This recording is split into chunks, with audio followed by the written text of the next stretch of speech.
You know when you're on the movie, okay, let's do the end, and then we start to do the beginning, yeah? But people don't know today because we're going in a fast change about everything. So someone who you think is perfect at the beginning, by the time you've watched 100 self-tapes or 500 self-tapes, that person may not be the best fit. So it is. So what do you suggest as like to keep it like the best way to be noticed? Yeah. That performance might work really well in isolation in the context of a self-tape or an audition, but then you put the actor that you absolutely need to put in this other role, and you put these two people together and the chemistry just might not work.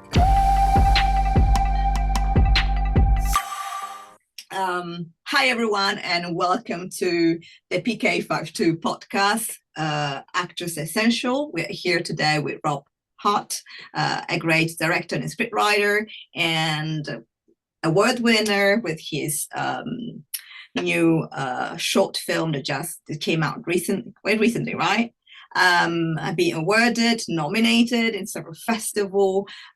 So I'm really happy to have you here today and dedicate this time for this podcast. Thank you. Oh, it's an absolute pleasure to be here with you. And yeah, I think what you're doing is great. So if I can shed any light on the process and, you know, give people some more tools to present themselves in the best possible way, then let's do it. Thank you so much. So let's begin. Rob, how are you? How you doing? Yeah, really good. You in a music studio? Yeah, I have a setup at home because I do also voiceover, and my partner, he's a music producer and videographer, so we have like a setup at home. Nice. It's a very familiar, the phone panel is very familiar sight to me because I had a studio as well and kitted out with that for all my vocal recording and stuff for the films and videos. So nice, good to see. Yeah, I saw your website. I saw like we have a lot of things in common. Yeah, 100%, definitely. You'll have to excuse me, I'm a little bit hoarse because I went to a Blink-182 concert last night and in London in the O2, and it's you know, after the following day it's just like blah. Yeah, you've been basically singing the whole time. Yeah, exactly, yeah. Don't worry. No, thank you actually to be here with me today with this project we just launched recently. This is just our third episode. Yeah, project. I was listening to the second one earlier. So we still have like on a schedule a few more interview upcoming. So I'm quite excited to be honest. Because... Amazing, yeah. I think it's underserviced, this area. I think it's a bit of it's a bit of a grey area for people. They don't really know how to navigate it, and not a lot of people provide helpful information. Yeah, that was the point. You have like, you know, here information, some here, some there. The blog that you've been writing on your website is really amazing and so clear, you know, have like few things but very clear explained. And as well, I feel like, you know what, like, yeah, let's do in audio as well, because I think can help people. I saw like hearing so many confusions about the idea, a lot of things that are outdated. And then maybe in contrast of what it is today, because we're going in a fast change about everything. So yeah, the film industry as well is not what we could talk even like 5 years ago. It's different, especially with the AI coming. Yeah. So scripts changing, the way of writing the scripts changing, the way of filming is changing, and the way of acting is changing as well, because you're going towards a fast pace. So. Yeah. Absolutely. And I think the more information out there to help people navigate, the better, because they spend a lot of their time and energy on the process, and you want it to be productive.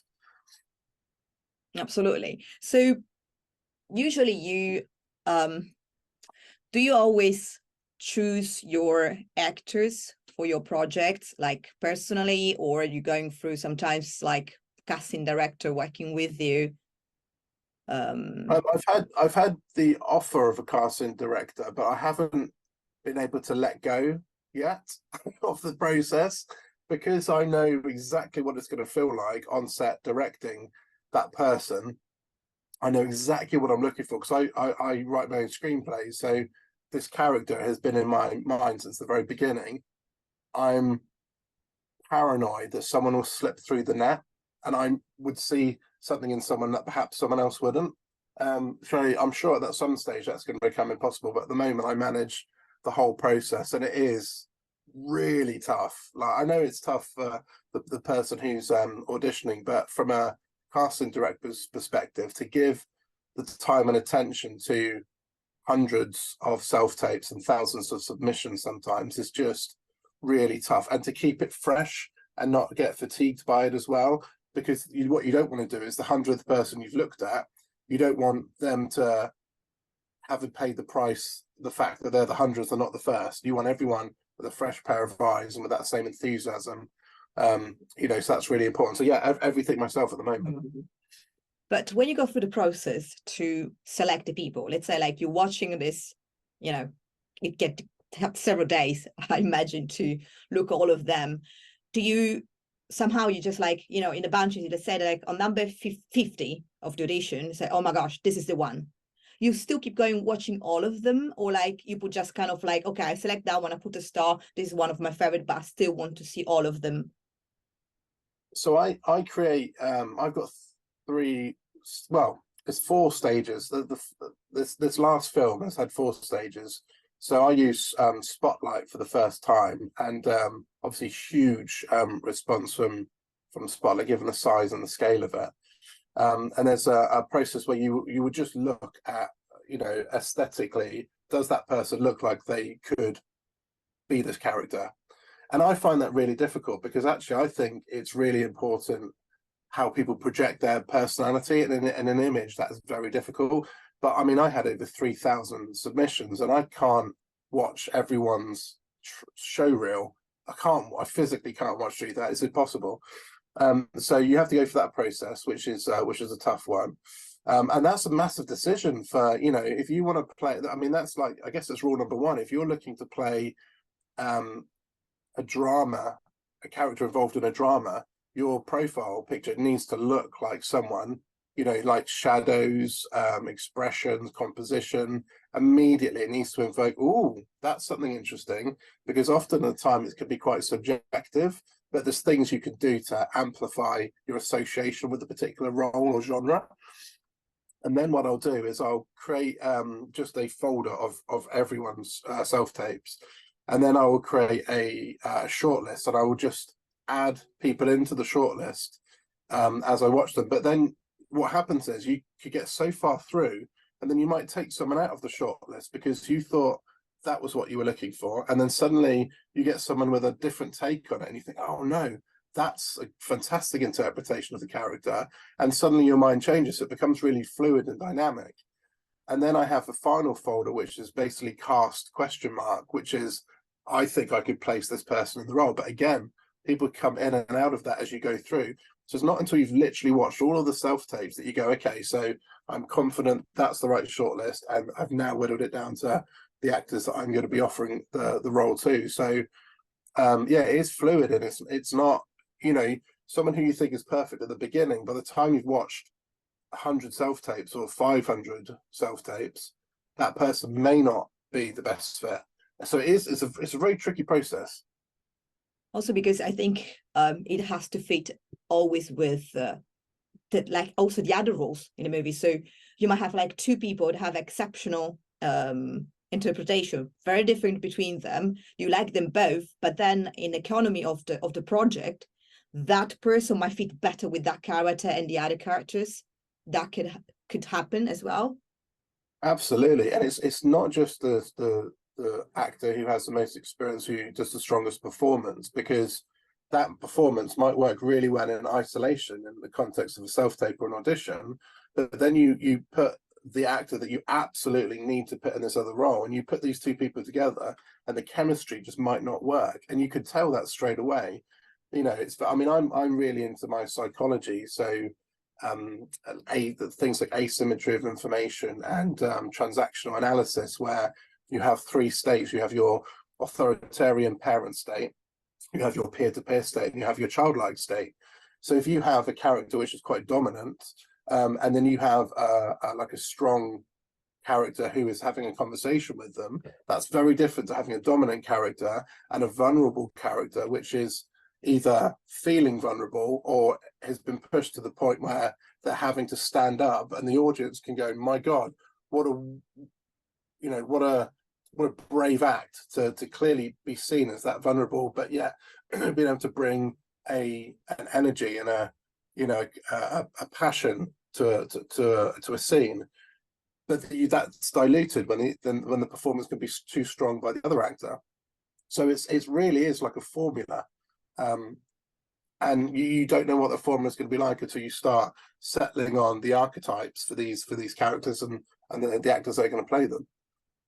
You also mentioned about, like, how in the picture, for instance, going for a dramatic character, how that looks like. So do you think that, like, when an actor prepares self-tape, should actually, to prepare the character, try to also like dress how you can imagine the character? So let's say if you go something like, I'm not saying that like if somebody's a zombie, gonna put the makeup of a zombie, of course, that'd be too much. But I don't know, let's say there's someone is like an attorney, for instance, having like a suit, like, a jacket on the top and a shirt, something very, very simple, and maybe the tight hair, in the case of the women, of course in the men not, that could help to get like something similar to the guy without being too excessive. Yeah, I'm sort of torn on that one, and I think in every logical way it makes sense that would benefit your chances of being able to project this character. But actually, if you can have a character, an actor sat in a room, with a very mundane background or just a screen behind them, who is holding an imaginary object, is dressed in, casual slacks, and then they will take you into that world and into that character in a way that someone who's wearing a suit or a nurse's uniform or whatever it might be wasn't able to do.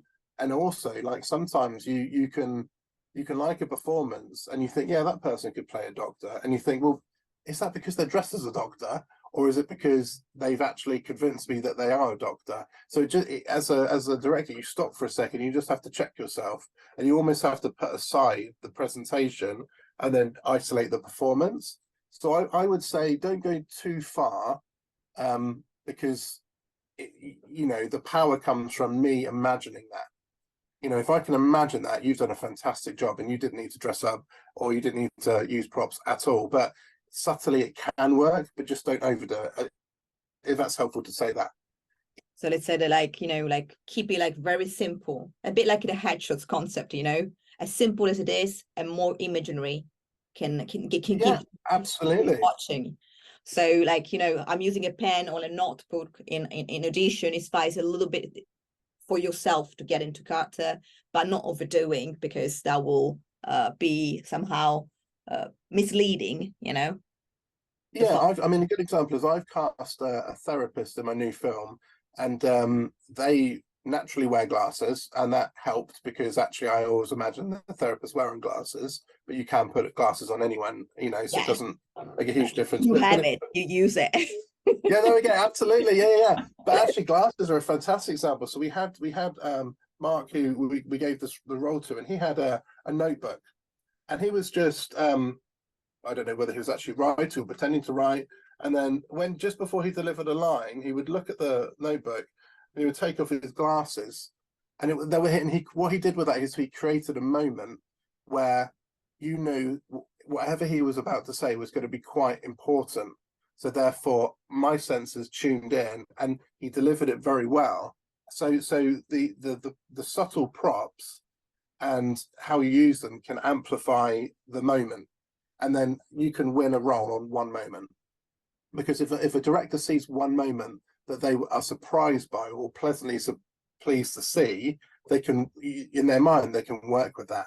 If this person can do this, I bet they can do all of this other stuff. And it's a leap of faith, because you can't get someone to self-tape an entire script. It's impossible.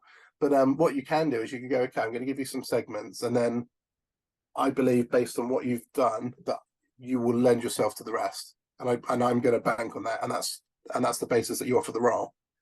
So it could happen also that you see somebody that is like, you can still feel there's some emotion at the beginning of his audition, and then at a certain point something magic happened. He forgot his emotion, be it like emotional for the audition, and just getting into a role, and that something might happen in the middle, for instance, and that could still be not judged for the first part, and still get the role.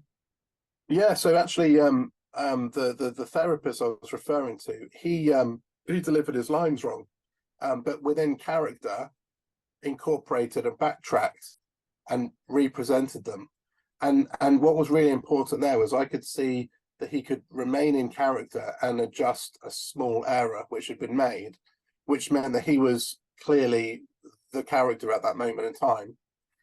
So he didn't allow it to take him outside of the role, and it didn't really make a difference.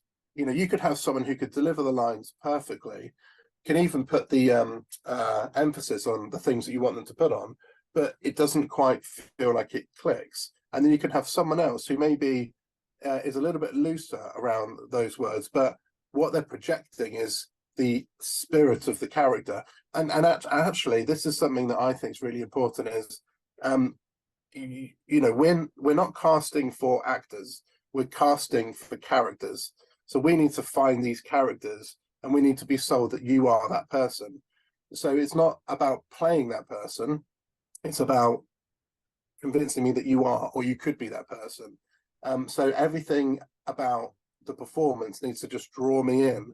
And if I have that moment where I'm suddenly snapping into reality going, this is a self-tape, this isn't my script, that's it. You know, you're in the shortlist, you know, we're in, this is happy hour.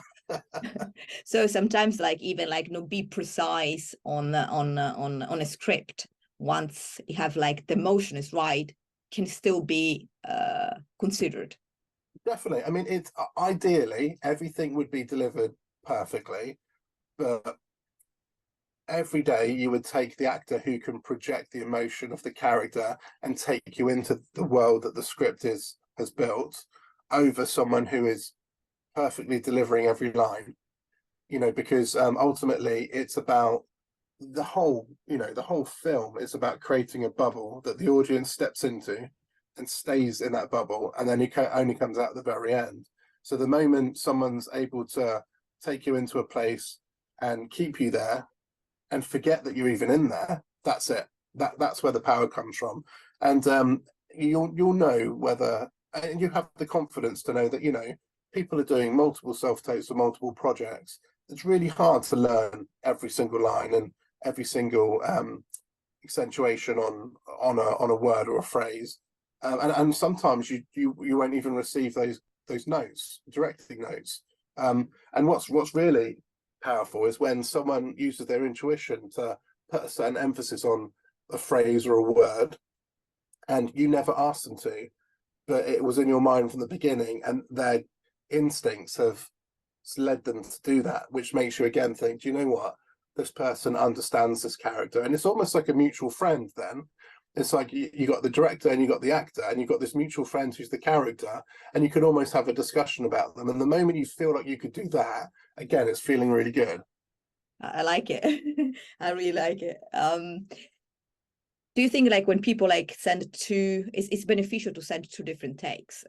You know, like, so the big process for an actors, when you need to submit audition is like, first of all, selecting which one you want to send, because maybe this one, okay, this had a bit of emotion, I like more the end part, the beginning wasn't very good, oh, this one has a line better because I know everything in there, but it has less emotion. And then, oh, should I send it both, or should I send one of the two, the one I feel that represent more that I think that's like, yeah, that I believe in that one rather than the other one. Might not be perfect, but I believe that is the right one. I prefer to do one that I believe is right instead of two where I'm not happy about the second one, or doing infinitive times, you know, and then the last one end up to be like so tired. It's like, what am I doing? Yeah, it can. Yeah, absolutely. I can imagine it's really difficult, and also you lose any sense of most likely ability to judge your own performance. And the more you do, the more you think, you know, that first one was really good. I think I know I'm going to get better than that. And I think you need to go right back to the beginning and understand, and I'm talking about film here, what is the film supposed to be doing? So what genre is it in? And with the section of dialogue you're reading for, what is this moment supposed to be about? And then literally go through your takes and go, which one aligns most closely with the script and aligns most closely with the moment that the dialogue is trying to create, and send that one. Because you know, in an ideal world, they'd all be perfectly lit, nice crisp sound, no distraction, you know, nice use of some subtle props or gestures, you know. But actually, I'll take a moment over all of that. All of that other stuff is a bonus, and it does help when you've got 500 self-tapes, because you are drawn to the ones that look like they could be an easy watch. You know, the ones that jump straight in and you're in there and you're in the moment. But I would always take a moment. That's what I'm ultimately looking to replicate on the screen. And if you want to do your own advice to actors, like some, you know, 3 tips that you think like they can help them to first like feel more confident when they deliver a self-tape, and something about how to create that self-tape, you know, what they need, because you mentioned also like on your blog, which is good, it's true, like you know, to have like a good audio, a good lead, because you need to see the face of the person, because the eyes, I think there it's everything. So if you don't see what is coming through the eyes, is something missing in there, and it's a shame, because maybe vocally they express something but you can't see it properly happening.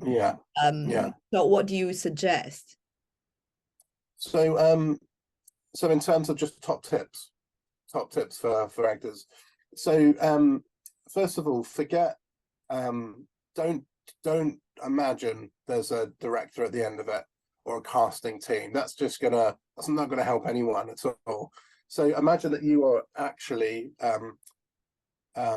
reading for that character in that film, and then that's what you're doing. Don't complicate it by trying to second guess what people might be looking for.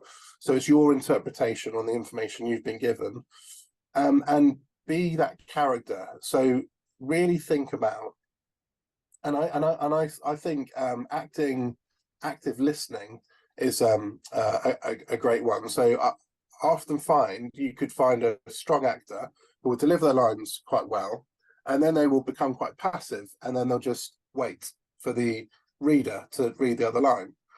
But the problem is, we're going to be coming back to a reaction shot, and I need to see that they're continuing to act very subtly in response to the reader's dialogue. Even though the reader might not be professional, we still need to see the mannerisms and the gestures. You know, it could be a simple sort of hand to the face. It could be, you know, sort of, okay, I'm looking up and I'm processing what I'm hearing. And then when they come back in, it feels like they've never broken the moment. The big thing for me is, you know, when you deliver your lines, that's great, but what are you doing when you're not delivering your lines? Because we're still watching you with the same amount of intensity that we would be when you're delivering your lines. So don't switch off. In fact, if anything, become more immersive, because when your brain can perform at a higher level when you're listening and not talking. So when you're talking, you're concentrating on projecting, but there's a lot of room for emotion when you're listening, because you're processing and you're trying to understand your own feelings about the things that you're hearing. So I would say that in terms of performance. And I mean, if I need to be able to hear really clear audio, and I need to be able to see without distraction that person. I know a lot of people use a blue background, which is great. Personally, I'm not a massive fan of that, because I think it's just a little bit weird to see like a blue background in the background. I'd much prefer like a white or a kind of a grey, so the actor pops. But you know, that's fine. That's no issue at all. But just make sure it's clean. Just think a little bit about composition. So if you can, you know, give yourself a little bit of headroom. Make sure that you're not framing anything unnecessarily. So, for instance, I'm going to be looking at micro expressions on your performance, and if I'm the other side of a sofa, or the camera is sort of, you know, 10 foot away from where you are, I'm going to be struggling to think can I see that? Is it that I can't see it, or is it that it's not there? So I'd say make the space as intimate as possible without getting too close, less distractions as possible. Lighting, so don't shoot if you're not shooting with a screen, make sure the lighting isn't behind you, and just make sure there's a soft light coming in at one side of the face ideally. And then just immerse yourself in it, and absolutely make sure that when you're not talking and you're listening to the reader, you are still acting. In fact, you're acting more at that point than you are when you're delivering your lines.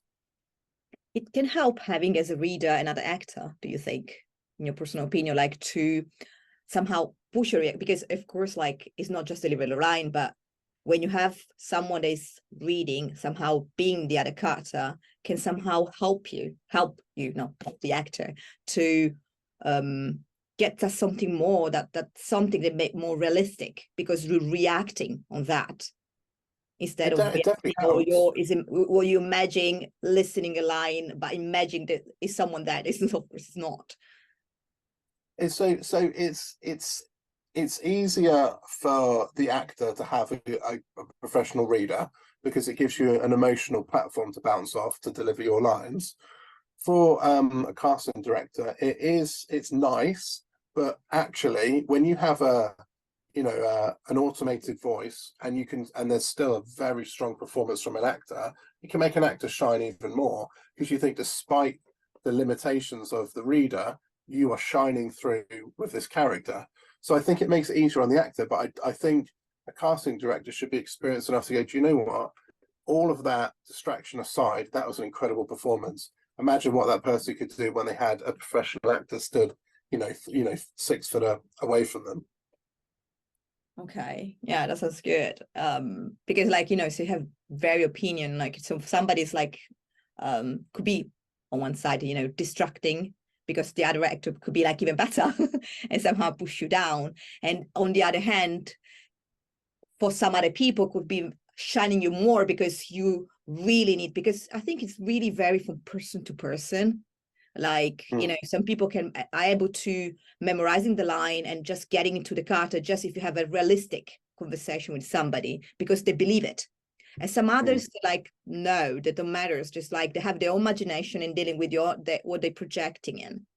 So probably also depending from people to people.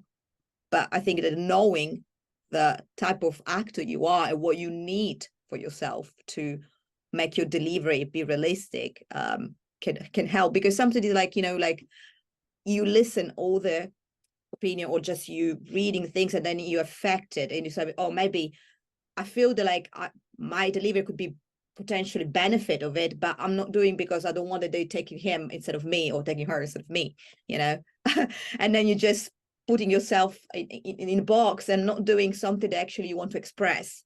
So in that case, could be like also like maybe a beneficial, or like they might ask some question when they're submitting their audition, if they need something particular to understand before, they submitted the audition. His actor can ask, like through Spotlight, when they press, with the pictures and the message, say, hey, when I prepare my audition, if I'm selected, do you think it's beneficial? Like, I can do this, or I can do that. Do you think they're allowed to do that one? So there's the more information an actor has, the better. The struggle is, we go back to it's the amount of the volume of requests, and what the casting process just requires a really strict process, just because it's unmanageable otherwise. And then the moment sort of people move outside of that process, it just becomes very difficult. So there's an obligation on behalf of the casting director to communicate as much information that they can make available at the beginning. So they need to think about that, so that helps to make that process nice and smooth, because you don't want sort of actors second guessing, well, should I be doing this? Should I be doing this? Because then you end up wasting your time. And also the casting director has 30% of the auditions, which are, oh, actually, people have interpreted it in this way, and actually I was looking for this, and it's just a waste of everyone's time. So they need to, structure it, give as much information as possible. And I would say it's there's nothing wrong with asking for further guidance, but you've got to think sometimes you are one of 100, if not 1,000 people, and it can just be logistically very difficult to respond to people. I try to, I really, really, really try to. And I think on the last one, I always replied to absolutely everyone, not just at the end, but in the middle of the process as well. But I'm not sure whether when things become more commercial, people just have the ability to do that. And actually, it's really interesting you said about the reader being a stronger performance, because there were a few tapes where I want to speak to the reader. I want the reader to audition. That reader's fantastic, and there is a danger. But I would say if the reader is shining more than the actor, then the likelihood is that you would possibly not be shortlisting that actor anyway. So I think it does help to match the energy. I think if you can match energy, that's great. Definitely don't go above. And we have had a few ones where the reader's been not necessarily more experienced, just much more enthusiastic. And then the energy's been so high, it's really made the performance, it's sort of dulled the performance of the actor's self-tape, and that's a bit of a shame. But I when I get to my shortlisting stage, what I sometimes do is I will actually take the self-tapes and I will edit them. So I'll take, if two characters are having a two-person dialogue, I will actually take actor one and actor two, and I will slice up the self-tapes and I will actually edit it into a sequence. So they're having that conversation, and then that will actually allow me to go, do you know what? That really works, or that doesn't work as well as I thought it would do. So that's as close as I can get to inviting these guys in for a reading, or actually imagining what that experience is going to be like on set. I want to ask you, when you choose an actor from their headshots, do you think is important to have as a headshots, like to pop up, be interesting, to be noticed? Because you have thousands of different type of headshots. You hear some people have a full body there. You hear some people with all the prompt jewelry there, makeup, excessive makeup, some with the hands in, and you can see. Also because a lot of actors come also from different countries where they have like different styles, and maybe they bring the headshots with them. So what do you suggest is like to keep it like the best way to be noticed, between the selection? Yeah, so you got to imagine we're dealing in currency. Imagination is our currency. So let's say that you're on my screen right now, like if we were doing a self-tape, and let's say you're auditioning for a role, and you're let's say you own a taxi office, and you're a strong female character, and there's lots of sort of like Larry New York cab drivers, and you're very much a kind of a strong female character, which is putting all these male taxi drivers in line.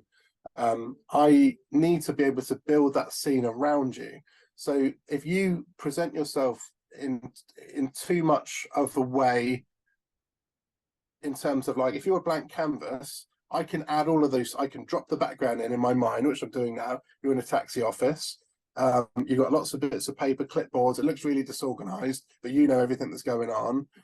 You've got roller blinds that you could put down in a little taxi office, and it's a little bit grubby. And you've got people walking in, and then you would say, "Hey, what are you doing? You're you can't just walk in here. What do you need?" I need to be able to build all of that in my imagination. So if you present me with a blank canvas, just a very clear, well-presented version of yourself, I can do that. And I can also make you an astronaut, and I can make you a firefighter, and I can make you a superhero. But if you were to present yourself, unless, of course, you only are interested in going for a particular type of role, but if you want to be versatile, then I would say try to keep yourself as a well-presented blank canvas. Does that make sense? Yeah, absolutely.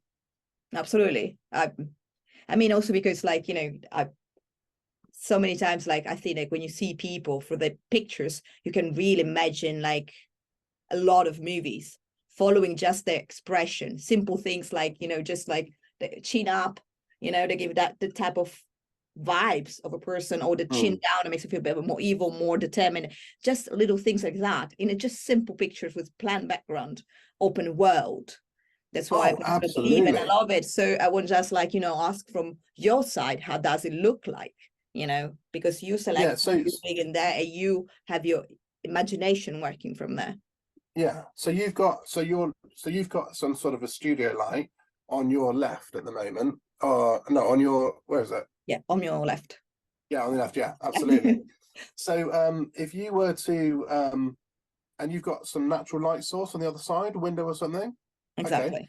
So you could draw down the blinds, and then suddenly you've got some shadows on the right side of your face, and I'm ready to think about you in a dramatic film, you know, a drama, some sort of a thriller, maybe a spy thing, maybe a conspiracy thing. You take the light source and then you increase the you make the light cooler, so it's less yellow and it's more white and sort of bluey. Then suddenly I'm imagining you in a modern office, or maybe in sort of a science fiction futuristic one. So immediately, like everything is to do with light. So I would take you know, crisp sound and great lighting with a rubbish camera every time, and the thing you do with light will immediately make you feel a certain way about how you interpret that person. And then if you add on to that like a strong, you know, 1,000-mile stare, you know, you could be leaning in and you could sort of be, you know, looking up like that with some dramatic lighting. Boom. Exactly. Yeah, there we go. Yeah, 100%. Or, you know, it could be more laid back, and it's kind of like, you could be more like a more whimsical, and then it's more of a lighter, you know, airy type of space. So posture and lighting is absolutely key, but don't make it an accident. Decide what you want that association to be, and bear in mind, if you've got a lovely dramatic scene that you've set up and it's lovely, but you go for a comedy, you're asking them to use their imagination a lot more to try and take you out of the thing they're seeing and reimagine you in a different context. So having a good range in the portfolio of spotlight absolutely is beneficial. So whichever you need to propose yourself, you got that little tweak in your mood. Okay, Yeah, your mood that could pop up and help to be versatility. Yeah, versatility, definitely. And make sure that you point them in the right direction of the photo that you particularly want them to look at. You control everything about the experience. It's like you're marketing yourself at the end of the day. So you want to make sure, okay, I want you to look at this project, I want you to look at this photo, and this is my self-tape for this particular role. So you don't want the distractions of them stumbling across other stuff that might distract them. You want to curate the perfect personal experience of you for that person. And absolutely updated, and they could look like how they are, because then they said, like the audition, it happened to you sometimes that you select people and then on the audition they look big different, the video from the picture. Yeah. So, and again, a photo does tell 1,000 words, but it's 1,000 assumptions, and it's very hard from a photo, because it's, yes, they can look different, but yes, you imagine too much. There's too much left to the imagination. So that's why self-tape is great, because you're not hiding anything. It's like, this is what you look like, this is the energy you're giving off, this is the associations I can make, this is the world I could build around you. What could happen is you could look at a photograph and go, that's great, and then it could be a really powerful pose, dramatically lit, and you think, oh, she's going to be a great lawyer. And then in front of the camera, it's like the lighting's changed and the performance is, you know, quite light and maybe slightly underwhelming. And you're thinking, oh, I really didn't expect that. But that's the power of a photo. So a photo is going to hook you in, but you need to back it up with the actual thing, because ultimately, like, it's disheartening. You want everything to be, you want continuity there, don't you? You want to be able to meet the expectations of the person that you're asking to evaluate you. Yeah, I think that you want to meet like the vibration that you really know that you can play with. And if you don't know, of course, keep it like kind of white canvas, because you might discover, because you might starting your career now, so you still don't know. So in that case, I would say maybe probably keep it as much as open as you can, as much as neutral, to be able to be discovered and discover yourself as well in the journey. Definitely, and have some fun. You know, work with a professional photographer and go, bring me to life in various ways. Get a whiteboard and write down all the genres of films that you'd love to play, and go, how can we create a image of me within that genre, or within that genre, within that genre? And then suddenly it's like, there you go, that's my portfolio, that's my catalog. And then you just select the right one for the right project. But also, it's, you know, it's the characters aren't two-dimensional. So what will happen is, you know, it might be a drama, but there'll be some comedic moments in there, and you want to know that that character could do that. And in an image, you're insinuating that straight away from day one. Hey, I'm what you're looking for, but I can also do this. I'm truly sorry. Yeah. So just like, you know, we conclude like at least just to say, hey, hello, been here. Oh dear. Oh dear. Okay. So I think that like everything you said, it was really, really, really good and really helpful. So thank you again to be with us today between all the That's all right. It's been a pleasure. So if you like this channel, everyone, and like you want to see more of this content, please don't forget to subscribe and click the like button. If you want to share, I don't mind. Thank you so much again, Rob, to be with us today. I truly appreciate your presence and all your helpful tips and advices for actors. My pleasure, and it's great to meet such a champion and an advocate for the casting process on the other side of the screen, because I think it's it's a difficult landscape to navigate sometimes. So all due credit for you for you know, shedding some light on it. Thank you so much.